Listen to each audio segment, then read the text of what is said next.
আসসালামু আলাইকুম ওরহমতুল্লাহি ওবরাকাতুহু ওয়া মাগফিরা। দেশ এবং প্রবাস থেকে যারা এই ভিডিওটা দেখছেন এবং পরবর্তীতে দেখবেন সবার প্রতি আমার আন্তরিক অভিনন্দন এবং শুভেচ্ছা রইল। আজকে আমি যে টপিক নিয়ে কথা বলতে যাচ্ছি সেটা ভিডিওটা অনেক আগেই করা দরকার ছিল, কিন্তু আমি ভিডিওটা আমার নজরে পড়ে নাই। তো আমি আজকে ভিডিওটা হঠাৎ আমার নজর পড়তেই আমি একটা কথা মনে হয়ে গেল, সেটা হচ্ছে ক্ষমতার বাহাদুরি চিরদিন থাকে না। স্মার্ট বাংলাদেশের দোহাই দিয়ে 230টি পরিবারের জমি দখল করছে, স্মার্ট পার্কিং বানাইছে সাবেক মেয়র তাপস। উনি এখন কই? স্মার্ট বাংলাদেশ যে এখন আর হবে না, এখন মুখ দিয়ে উচ্চারণ করে কেউ? স্মার্ট বাংলাদেশে জুলাই মাসের 5 তারিখ তামাতি ছিল, সকাল তামাতি। এখন তো আর স্মার্ট বাংলাদেশ নাই। কেন চাচা, কেন স্মার্ট বাংলাদেশে দোয়াই দিয়ে 230টি পরিবারের জমি দখল করলাম? না জানলে তুমি হাজার হাজার মানুষের জমি দখল করে রাখছো স্মার্ট বাংলাদেশে দোয়াই দিয়া, ক্ষমতা প্রয়োগ কইরা। ক্ষমতা বেশি দিন থাকে না। এখন কই? এখন দিয়ে দেখি না মানুষের ঘর বাড়ির বল্লুদার যে বাঙ্গিয়া কি করছ, স্মার্ট পার্কিং বানাইছ, এখন কই? যাক, আপনারা ভিডিওটা প্রথম দেখুন, শিরোনাম বিস্তারিত। আলী আসগর ইমন ভাই A10 বাংলা সাংবাদিক, উনি সুন্দরভাবে উপস্থাপন করছেন। ওনার জন্য দোয়া এবং শুভকামনা রইল। এই জন্য উনি তেলের মাথার তেল জানা, যেটা সত্য সেইটাই বলে। ওনার জন্য দোয়া রইল। আমাকেও যারা আলী আসগর ইমন ভাইকে যারা ভালোবাসেন তারা আপনারা আমার ইউটিউব চ্যানেলটা সাবস্ক্রাইব করবেন এবং শেয়ার করবেন। ভালো লাগলে শেয়ার করে দিবেন এবং কমেন্ট করে আপনার মতামত জানাবেন। প্রথম দেখবেন শিরোনাম বিস্তারিত। আলী আসগর ইমন ভাইয়ের মুখ থেকে শুনুন। ধন্যবাদ।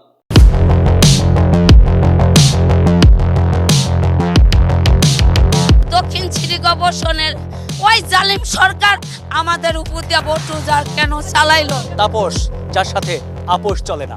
ওই জায়গা থেকে গাড়ি লাগাইছে, এই কোনাতে গাড়ি লাগাইছে, আমাকে দুইজন লোক মাইরেই লাইছে। আপনি চিন্তা করতে পারেন যে আধুনিক বাংলাদেশে এরকম বাসায় মানুষ বসবাস করে। এই তাপসে যে অত্যাচার করে গেছে, আর একটু খবর হলো না, এই তাপসের আল্লাহ বিচার করবো। সুপ্রিয় দর্শক মণ্ডলী, সালটা 1989। সারা ঢাকা শহর কিংবা বাংলাদেশের বিভিন্ন স্থানে যারা অতি দরিদ্র বস্তিবাসী, যাদের থাকার মতো কোনো জায়গা নেই, তাদেরকে তৎকালীন সরকার একত্রিত করে 230টি পরিবারকে ঠিক এখানে আশ্রয় দিয়েছিল এবং 230টি পরিবারের প্রত্যেককে একটি করে বাসা নাম্বার দিয়েছিল এবং সিটি কর্পোরেশনের আন্ডারে প্রত্যেককে একটি শর্ট দলিলও দিয়েছিল যারা এখানে থাকতো। কিন্তু আমরা দেখেছি যে কিছুদিন আগের সেই শেখ হাসিনা সরকারের ঢাকা দক্ষিণ সিটি কর্পোরেশনের মেয়র তাপস এই পুরো বস্তিবাসী কিংবা এই যে এলাকাবাসী কিংবা সিটি পল্লীতে যারা ছিল তাদের বাড়িঘর একেবারে বুলডোজার দিয়ে ঠিক এভাবে গুড়িয়ে দিয়েছে। এখন সেই বাড়িঘরের এখন আর অস্তিত্ব নেই। মেয়র তাপস এই বাড়িঘর যে বুলডোজার দিয়ে গুড়িয়ে দিয়েছে, তার উদ্দেশ্য হচ্ছে সে বাংলাদেশকে আরও স্মার্ট বানাতে চায়। আপনাদেরকে একটু দেখানোর চেষ্টা করি যে সে বাংলাদেশকে কিভাবে স্মার্ট বানাতে চায়। এই সেই প্রজেক্ট যেখানে হবে অত্যাধুনিক পার্কিং, যার নাম দিয়েছিল স্মার্ট পার্কিং। দর্শক মণ্ডলী, আমরা টেলিভিশনের মিডিয়াতে এইটুক খবরই দেখাতাম, কিন্তু যেটুকু দেখাতাম না আজকে আপনাদেরকে সেটুকু দেখাবো। এই স্মার্ট পার্কিং করতে গিয়ে এখানকার যে বস্তিবাসী মানুষগুলো ছিল, যাদেরকে সেই 89 সালে এরশাদ সরকার থাকার ব্যবস্থা করে দিয়েছিল, তাদের অবস্থায়ন কি? ক্যামেরার পেছনের গল্প যদি একটু এদিকে ঘুরি তাহলে দেখবেন যে এখানে একজন মহিলা বসে আছে। জি দর্শক মণ্ডলী, এ হচ্ছে একটা বাসা। আপনি চিন্তা করতে পারেন যে আধুনিক বাংলাদেশে 2024 সালে এসে এরকম বাসায় মানুষ বসবাস করে। আমার মনে হয় না যে এই বাসাটা আমাদের ধনীদের যে সেই হাঁস মুরগির খামার কিংবা ঢাকা শহরে এখন যে সকল মেয়েরা কুকুর পালে, তারাও এত এত খারাপ জায়গায় অন্তত কুকুর বিড়ালও রাখে না। সেখানে একজন মানুষ বসে আছে। এটা কি আপনার বাসা? জি স্যার, আমার ছেলে মারা গেছে, মা মারা গেছে, আমার কেউ নাই। আমি ভিক্ষা করে গাই, এসে টুকাই টাকা গাই। আব্বা, আমার আর কেউ নাই। আমি তাই নাই যে রান্না খাইছি, আমি খাই নাই, কে সারাদিন না খাওয়া। সকালে খাইছি কিছু 10 টাকার কিনা বাবা, এছাড়া কিছু খাই নাই পর্যন্ত। আর আমি যেটাকে দিচ্ছি বাবা, দেন দেখছেন, এই যে দিচ্ছি। দর্শক মণ্ডলী, এটাকে আমি কিভাবে বাড়ি বলবো জানি না। দেখেন যে কিছু টুকরা কাপড় দিয়ে, রাস্তার টোকানো ব্যানার দিয়ে তারপর এখানে একটা বাড়ি বানানো হয়েছে। আর যে মহিলা কান্নাকাটি করছে ওনার কিন্তু স্বামী সন্তান সবাই শেষ হয়ে গেছে শুধুমাত্র এখানের জমি রক্ষা করতে গিয়ে। বুলডোজার দিয়ে গুড়িয়ে দেওয়া হয়েছে তার বাড়ি। দর্শক মণ্ডলী, আপনারা জানেন যে এই খবরগুলো কখনো আমরা মিডিয়াতে প্রচার পর্যন্ত করতে পারিনি। তাপস কখনো আপোষ করে না। দর্শক মণ্ডলী, চলুন এখানকার অন্য অন্য যারা আছে তাদের মুখ থেকে আরও বিস্তারিত শুনি। এই এলাকায় 230টা পরিবার, তারা কেউ ইট ভেঙ্গা খায়, কেউ ভিক্ষা করে, কেউ রাস্তায় টোকায় মোকায় খায়। তাদেরকে আসার সরকার এই ভূমিহীন হিসাবে এই বাস্তুহারা লিখে দিয়ে গেছে। লিখিত কাগজ আছে, অর্ডার আছে, দলিল আছে, সব কিছু আছে। এটা গায়ের দূরে দক্ষিণ সিটি কর্পোরেশনের মেয়র তাপস সব গায়ের দূরে পুলিশ আইন না তাদেরকে অত্যাচার করে ঘর বাড়ি সব ভেঙে দিয়ে গেছে, বুঝছেন। এবং তারা গরিব মানুষ, অসহায়, রাস্তাঘাটে ভিক্ষা করে খায়। তারা এখন কোথায় যাবে? বল্টুজা লাগাই রয়েছে, আমরা সবাই হাউকাউ কথাছি, মিছিল মিটিং কথা, চিকুর বাকুর কথাছি, মানে নাই কে। সে ওই জায়গা থেকে গাড়ি লাগাইছে, এই কোনাতে গাড়ি লাগাইছে, আমাকে 2 জন লোক মাইরেই লাইছে। মানে এমনভাবে টান দিছে, টান দেওয়ার বাচ্চার মানে উপরে উঠবার নাকি নগদ মরেই গেছে গা। আরও 8 জন 10 জন আহত রয়েছে মেডিকেলের ভিতরে। এই যে মানে 1 বছর হয়ে গেছে মারা গেছে, যেটি আহত হয়েছিল। আমরা দীর্ঘদিন ধরে গণবেশন মিছিল করতেছি, আমাদেরকে কোনোভাবেই সহযোগিতা করতেছে না। তারা আইডি ভাঙ্গিয়া চিরা, কতজনের মাল সাবানা টাকা পয়সা যা ছিল এই জায়গায় ভাঙ্গিয়া চিরা লুটপাট করে। ভাঙার আগে কি বলছিল যে আপনাদেরকে পুনর্বাসন করবে? দেওয়া হবে কইছিল, পুনর্বাসন দিবে, 3 মাসের ভিতরে তোমাদের পুনর্বাসন দেওয়া হবে। আমরা কইছি না, প্রত্যেকটা এলাকায় তো ভাঙ্গে, হেরা তো দেয় না, আমগরে দিব না। আমরা এই জায়গায় যা যাক আমগো এই জায়গায় যাবো, আমরা দিব না। তারপরে এই গাড়ি গুড়ি লাগাইয়া পুলিশ আনাইয়া এই যে লুটপাটের মতন ভাঙ্গিয়া চিরা লাইছে। দক্ষিণ সিটি কর্পোরেশনের ওই জালিম সরকার মেগা প্রকল্প গাড়ির পোল করার জন্য আমাদের উপর দিয়ে বুলডোজার কেন চালাইলো? আমরা দেশবাসীর কাছে বিচার চাই। আমি দীর্ঘদিন এই বিচারের জন্য বিভিন্ন মিডিয়ার কাছে গেছি। পরবর্তী সরকার ডাক্তার ইউনূসের কাছে আমরা ন্যায় বিচার চাই। হাসনাত আব্দুল্লাহর কাছে আমরা বিচার চাই। আমরা তো এই দেশের নাগরিক, কেন আমাদের উচ্ছেদ করা হলো? কেন আমাদের এত নিঃস্ব করা হলো? আমার ঘর বাড়িটা দেখেন, আমার স্বামীর ক্যান্সার। ওই যে খোলা মাঠে বৃষ্টির ভিতরে ভিজে, তো কই যাবো আমরা? কোন আমাকে একটু যদি আপনারা দয়া করেন তাহলে আপনাকে পাঁচতলে ঠাইলুম। এই যে তাপস স্যার, এই তাপসে কি করলো? আমাদের ভেঙে দিয়ে দিল। আর এই যে বাচ্চা গো স্কুলে ওখানে পড়াইতে পারি না, 3-4টা বাচ্চা ওর মনে করে একটা কলেজে পড়াইতে পারি না, এরকম স্কুলতে বঞ্চিত করে দিল। এই তাপসে যে অত্যাচার করে গেছে, আর একটু খবর হলো না, এই তাপসের আল্লাহ বিচার করবো।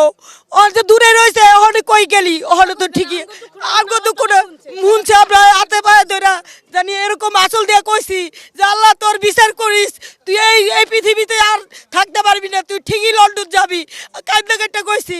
তারপর আল্লাহ বুঝছে, সবার তো মনে করেন গরিব মানুষের পেটে লাত্তি দিয়ে গেছে, আর ওর মানুষের জায়গায় ভাগ্যে গেছে, আর ওর বিচার আল্লাহ করবো। মেয়র তাপস বলেছিল যে আগামী 3 মাসের মধ্যে প্রত্যেকের আলাদা আলাদা ঘরের ব্যবস্থা করা হবে, পুনর্বাসন করা হবে, কিন্তু পরিপ্রেক্ষিতে আমরা দেখেছি কিছুই করেনি। দর্শক মণ্ডলী, দেখুন এ হচ্ছে মানুষের ঘর। আমি মানে খুবই দুঃখ লাগছে আমার যে আজকে আমাকে এগুলো বলতে হচ্ছে যে একটা পশু পাখি, মানুষ যে গরু পালে না, ছাগল পালে না, তারাও মনে হয় যে এত নিকৃষ্টতম জায়গায় থাকে না কিংবা থাকতে পারে না। মানে মানুষ হিসাবে নিজেকে ঘৃণা হচ্ছে যে এটাকে কি বলে, মানে কোন সভ্যতা কিংবা কোন অসভ্য দেশে আমরা এখানে বেঁচে আছি, কিভাবে বেঁচে আছি আমরা। তারপরও সে কথাগুলো বোধহয় বলতেও পারছি না। আমরা যদি এখানকার মানুষের জীবনযাপন একটু দেখানোর চেষ্টা করি। আপনারা কেমন আছেন? আমরা অনেক কষ্টে আছি। আমরা কত মা ডাকছি, কত বাবা ডাকছি, মেয়র সবের পাও ধরছি, হাতে ধরছি, এইভাবে কাঁদছি, তবু আমরা জায়গা দেয় নাই। আমরা তো বাংলাদেশেরই নাগরিক, আমরা এর সাথে ভোট দিচ্ছি, আমরা তো এই দেশেরই নাগরিক, আমরা কি লেগে আমরা পাবো না? আমরা পাবো। শান্ত হন, আমরা বলবো। দর্শক মণ্ডলী, উনি বলতে চাচ্ছিলেন যে সেই শেখ হাসিনাকে মা ডেকেছিল আর মেয়র তাপসকে বাবা ডেকে পা ধরেছিল, তারপরও ওনাদের টনক নড়েনি। কিছু কিছু মানুষের কলিজা থাকে, হ্যাঁ, যাদের কোনো কিছুতেই গলে না। আর পাথর বললে তো ভুল হবে। আমরা সেই পল্লী কবি জসিমউদ্দিনের আসমানি কবিতা পড়েছিলাম যে আসমানদের দেখতে যদি তোমরা সবে চাও। আমরা সেখানে শুনেছিলাম যে আসমানিরা গাছের পাতা দিয়ে কিংবা ভেন্না পাতার ছানি দিয়ে ঘর বানায়, কিন্তু আমরা এখানে এসে দেখলাম দর্শক মণ্ডলী যে আসমানি দেখতে সেই রসুলপুরে যাওয়ার দরকার নেই। আসমানিদের দেখতে হলে এই ঢাকার সায়দাবাদে আসলেই যথেষ্ট। যে দেখেন যে আসমানিদের যে কবিতা আমরা পড়ছি, সেটারও তো একটা মানে সুন্দর ব্যাখ্যা ছিল। এটা কেমন বাসা, এটা কেমন বাসা, এটার মধ্যে একটা মানুষ মানে এটার মধ্যে ওটা কি মশারি টানানো? হ্যাঁ, এটার মধ্যে থাকেন। দেখেন দেখেন যে এর মধ্যে মানুষ কেমনে থাকে, এর মধ্যে একটা মশারি আছে। যে মানে পৃথিবীর সব অসভ্যতাকে কিংবা বর্বরতাকে হার মানিয়েছে। হ্যাঁ, এটা জি কিছু বলবেন? হ্যাঁ অবশ্যই বলবো। সিটি পল্লীবাসী রিক্সা চলে আইছে বুঝছেন, আমাদের এই এরিয়া ভেঙে দিয়েছে আপোষে। জাস্ট 1 বছর পার হয়ে গেছে গা, আমরা ঘর ভাড়া দিতে পারি না। অনেক বলছিল যে 3 মাসের মধ্যে পুনর্বাসন হবে। পুনর্বাসন হবে কিন্তু হয় নাই। আমার ফ্যামিলি 14 জন, 14 28 হয়েছে গা, ক্যাম্পে মেরিট হয়েছে সব। তাই ফ্যামিলি আইছিলাম এতটুক 10 বছর, এখন 40-এর উপরে চলে বুঝছেন। দিন আনি দিন খাই, ঘর ভাড়া দিতে পারি না। অনেক কষ্টে আছে, আমরা মা বোন সবাই মিলে অনেক কষ্টের ভিতরে আছি। যদি আপনারা হেল্প করেন তা আমরা আশা করি সিটি পল্লী পাবো আবার ফিরা। ইনশাল্লাহ আপনারা পাবেন। আপনারা media সিটি পল্লী আপনাদেরই থাকবে ইনশাল্লাহ। এখন একজন লোককে দেখতে পাচ্ছি, এটা তার ঘর বাড়ি। তিনি একজন অসুস্থ মানুষ, নড়াচড়া করতে পারেন না, একটা প্ল্যাকার্ড নিয়ে বসে আছে। আমরা দরিদ্র অসহায় দিনমজুর খেটে খাওয়া পরিবার, নেই কোনো মানুষ মাসিক আয়, দিতে চায় না ঘর ভাড়া। আজ আমরা বাসস্থান হারা 230 পরিবার। একটা লক্ষণীয় ব্যাপার জানেন, এখান থেকে যারা উচ্ছেদ হয়েছে এরা বলছিল যে এদেরকে কেউ বাসা ভাড়া দেয় না। কারণ বাসা ভাড়া নিতে গেলে কয়, তুই তো বস্তির পোলা, তুই টাকা দিবি কেমনে, ভাড়া দিতে পারবি না তো। আর বস্তির লোকজনদেরকে ভদ্রলোকরা ভাড়া দেয় না। মানে আমরা ভুলে যাই যে এরা মানুষ, আমরাও মানুষ। এরা এখন বস্তির লোক হয়ে গেছে। আর আমাদের সমাজের সেই কতিপয় তাপসরা যারা আপোষ করে না, তারা এখন কোটি কোটি টাকার মালিক হয়ে গেছে। তবে একটা কথা কি জানেন, আল্লাহর বিচার আছে, কেউ কেউ বলছে যে সেরকম বিচার কিন্তু আমরা কিছুটা হলেও দেখতে পেয়েছি। 9 তারিখের ভিতরে আমাদের বলতেছে আমাদের মাল সামানা নিয়ে সবাই চলে যান। যদি আপনারা মাল সামানা না চাপান কিংবা আপনাদের উপর দিয়ে বোল্ডোজার উঠানো দেওয়া হবে, মানে উঠিয়ে দেওয়া হবে। তো আমাদের এরকম আলটিমেটেড দেওয়া হয়েছে। তো আমাদের সবাই মোটামুটি ওরকম ছিল না আর কি, সবাই নিম্ন শ্রেণী, আমরাও নিম্ন শ্রেণীর মানুষ, পড়াশোনা ছিল না, অশিক্ষিত মানুষ। তো সবাই ভয়ে আতঙ্কে রাত্রে যেভাবে পারছে মালামাল নিয়ে সরে গেছে। কিন্তু মালামাল নিয়ে গেছে, অনেক মানুষ আছে মালামাল নিয়ে যেতে পারে নাই। মাননীয় মেয়র মহোদয় তার বোল্ডোজার দিয়ে আমাদেরকে এখান থেকে উড়িয়ে দিছে কিংবা ঘরবাড়ি ভেঙে ফেলছে। আমি ওই যে প্রায় একটা কথা বলি না, যে আসলে কতটা মগের মূল্যকে বসবাস করি। দর্শক মণ্ডলী, এই মগের মূল্যকের যে কত ধরন, তার একটি ধরন আজকে আপনাদেরকে দেখানোর চেষ্টা করলাম। মানে আজকে তো তাও ভালো যে স্বাধীন দেশে কথা বলতে পারছি আমরা। এদের এই যে দুরবস্থা, এটি বলার জন্য বিভিন্ন টেলিভিশন চ্যানেলেও এরা যোগাযোগ করেছে, কিন্তু কোনো সাংবাদিক এদের নিউজ প্রচার করতে পারেনি। আপনারা জানেন যে অনেক রিপোর্ট আমরা দিতে পারিনি, কথা বলতে পারিনি, এমন একটা অসভ্য সময়ের মধ্যে আমরা ছিলাম। দর্শক মণ্ডলী, সেই সময়টি পরিবর্তন হয়েছে, বাংলাদেশ আবার দ্বিতীয়বার স্বাধীন হয়েছে। আমরা আশা করি সেই স্বাধীনতার সুফল এদেশের প্রত্যেকটি মানুষ যেমন পাবে, ঠিক তেমনি এই যে সিটি পল্লী এখানে যারা আছে তারাও পাবে। তারা প্রত্যেকে তাদের ন্যায্য হিস্সা যথাযথভাবে পাবে। আর সেটির জন্য বর্তমান অন্তর্বর্তীকালীন সরকার কাজ করছে বলে আমি বিশ্বাস করি। আমি আশা করি বর্তমান সরকার এইসব মানুষগুলোর পাশে দাঁড়াবেন। তাদের এই জীবন কাহিনী যারা কোনোদিন দেখতে পায়নি, সেই জীবন কাহিনীগুলো আপনাদেরকে দেখানোর চেষ্টা করলাম। আশা করি আপনারা সেটি যথাযথ ব্যবস্থা নেবেন, সেটি হলে সত্যিকার অর্থে আমাদের দ্বিতীয়বার স্বাধীনতা অর্জিত হবে। আলী আসগর ইমন, এটিএন বাংলা, সায়দাবাদ, ঢাকা।